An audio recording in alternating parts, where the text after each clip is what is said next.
Les études nostradamiques ont été plombées par la question des épîtres en prose. Il y en a trois notamment.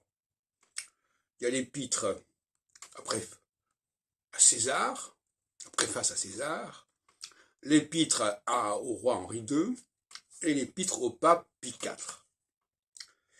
Alors j'y reviendrai dans des textes plus développés, par écrit, mais je voudrais quand même mettre l'accent là-dessus. Ces trois épîtres ont été très mal traités par les chercheurs, pour différentes raisons. Alors l'épître à Henri II, on sait très bien aujourd'hui, et déjà depuis Rousseau, et son édition du Testament de Nostradamus de 1982, en français, on sait très bien qu'il y a eu une première épître au roi dans les présages merveilleux pour 1557. Alors, ce qu'on ne comprend pas quand on lit, par exemple, dans les actes du colloque « Divination et controverses religieuses en France au XVIe siècle », avec l'article d'Olivier Millet, on ne comprend pas pourquoi Olivier Millet, dans un article qui s'appelle Feu croisé sur Nostradamus au XVIe siècle, on ne comprend pas pourquoi il donne une certaine importance à cet épître au roi de 1557, dans les présages pour 1557, sans réaliser que ça met en question l'épître au roi de 1558, qui se ressemble beaucoup, et qui va apparaître en tête du deuxième volet des Centuries.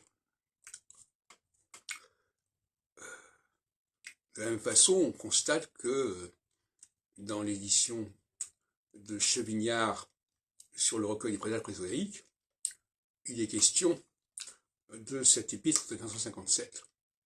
Et moi-même, en 2002, j'ai publié cet épître, grâce à la contribution de la veuve de Daniel Ruseau, qu'il avait publié lui-même des passages dans son testament de Nostradamus. Alors, donc cet épître à Pie IV est fondamental, par ailleurs, parce que elle est la véritable clé de toute la série. Elle est normalement la clé de la publication en 1594 du Janus Gallicus Janus François. Pourquoi cette année 1594? Parce que dans l'épître à Pie IV, Nostradamus avance l'année 1567, et dans un quatrain de la centurie 8, il parle de 27 ans, et 27 ans plus 1567, ça donne 1594. Alors revenons à la préface à César. Alors là encore, on va nous dire oui, du pavillon, dans ses prophéties de 1556, se réfère à la préface à César. Le problème, c'est que ça n'est pas la préface à César qui est en tête des centuries, pour toutes sortes de raisons, notamment qu'elle n'existait pas, cette édition. C'est comme pour l'épître à Henri II, la fausse épître de 1558 a été copiée sur la véritable épître de 1556 en tête des présages merveilleux pour 1557. Eh bien, un phénomène s'est reproduit selon moi de la même manière.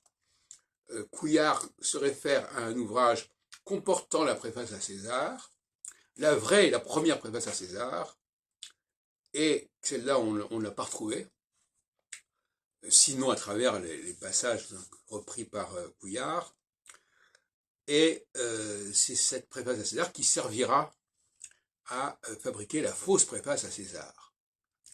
Voilà, donc je ne voulais pas en dire davantage, mais je voulais vous dire que ces trois préfaces sont problématiques, et que, en plus, le passage de la prose au quatrain est fondamental.